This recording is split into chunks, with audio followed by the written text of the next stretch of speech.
Assalamualaikum warahmatullahi wabarakatuh. Nama saya Novrian Baskoro dari kelas 11 3. Di sini saya ingin menjawab pertanyaan dan bagaimana sikap saya dalam pertanyaan tersebut.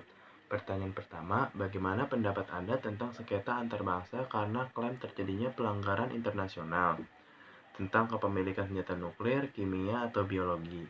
Nah, di sini sikap saya tidak setuju karena senjata nuklir adalah senjata yang jika digunakan dampaknya sangat berbahaya bagi umat manusia.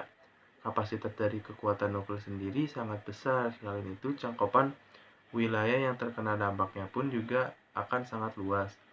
Contohnya negara Korea Utara yang sudah beberapa dekade selalu tetap mengembangkan program senjata nuklirnya. Sehingga ini Soviet selalu membantu dan mendukung agar negara ia pun dapat membuat senjata nuklir.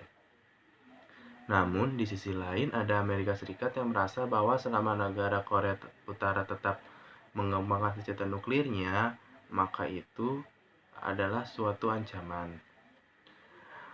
Karena di dekat Korea Utara ada dua aliansi yang setia dengan Amerika Serikat, yaitu Jepang dan Korea Selatan, sehingga dengan berjalannya waktu, Amerika Serikat tidak dapat meyakinkan Korea Utara agar memberhentikan perkembangan nuklirnya. Sehingga salah satu presiden dari Amerika Serikat pun turun tangan, yaitu Presiden Obama, adalah presiden yang ke-44. Namun setelah beberapa pertemuan, Presiden Obama dengan strategi tidak juga bisa membuat Korea Utara berhenti dengan program nuklirnya. Sehingga Tiongkok dan Rusia menaikkan gabungan latihan di Sino, yaitu di Rusia. Upaya ini dapat dilihat bahwa sangat dibutuhkan langkah dan koordinasi yang besar untuk lebih instruksif dalam menghadapi Korea Utara. Nah, di pertanyaan kedua, bagaimana pendapat Anda tentang cara penyelesaian sengketa internasional dengan kekerasan?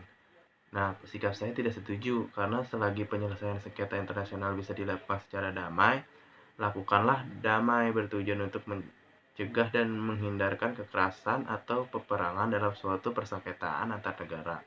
Hukum internasional telah menyediakan beberapa cara penyelesaian sengketa internasional secara damai demi terpelihara perdamaian dan keamanan serta terciptanya hubungan antar bangsa yang serasi.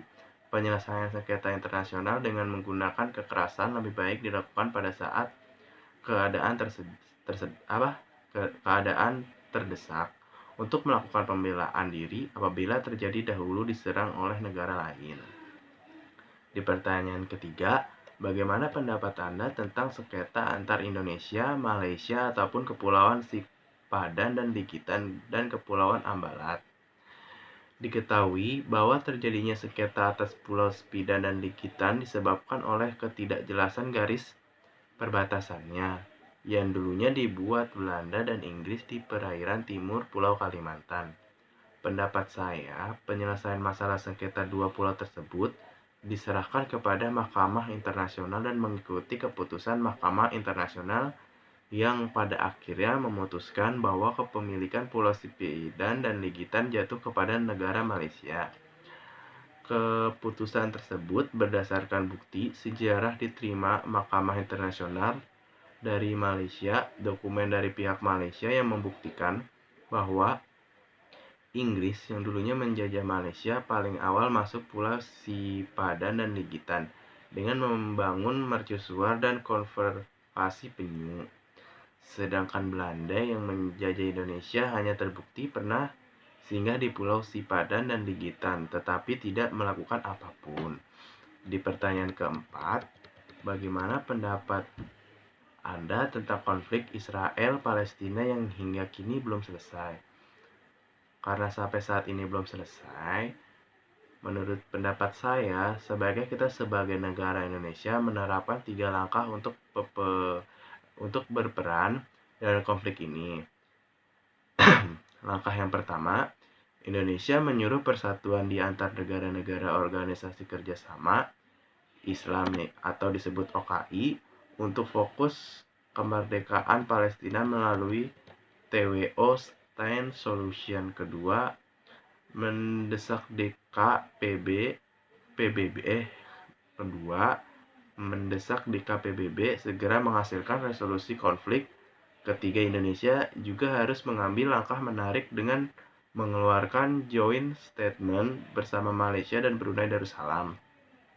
Dan selanjutnya salah satu jalan yang dapat ditempuh pemerintah dalam masyarakat adalah meningkatkan koordinator kemanusiaan untuk membantu rakyat Palestina, karena rakyat Palestina sendiri kini yang tidak hanya menghadapi konflik namun juga pandemi COVID-19 hingga ancaman pemutusan aliran listrik. Sekian dari saya. Wassalamualaikum warahmatullahi wabarakatuh.